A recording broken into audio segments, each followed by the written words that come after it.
મારું નામ Rajeshbhai Chandubhai Jodhpuri, fire officer Mandvi નગરપાલિકા।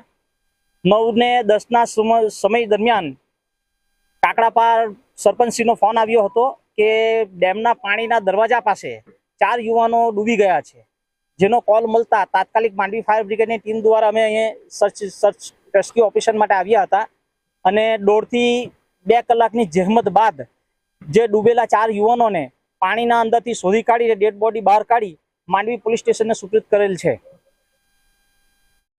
ગઈકાલે સાંજના વાકલા ગામનો એક વ્યક્તિ પોતાના પશુ પાણી પીવા માટે ડેમમાં ઉતર્યા હતા।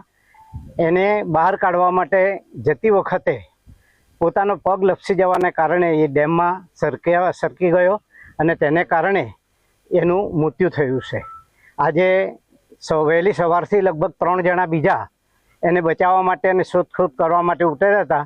એમના પણ પગો લપસી જવાથી ફરી પાછા બહાર નીકળી શક્યા નથી અને તેને કારણે વાકલા ગામના 4 વ્યક્તિઓના મરણ થયા છે ડૂબી જવાથી।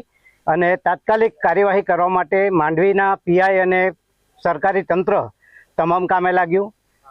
નગરપાલિકાના એમડીઆર વિભાગના ઓફિસરો પણ આવીને તાત્કાલિક 4 લાશને બહાર કાઢી છે ને અત્યારે આપ જોઈ રહ્યા છો એ 4 લાશને માંડવી પીએમ મોટન માટે લઈ જવામાં આવી રહ્યા છે।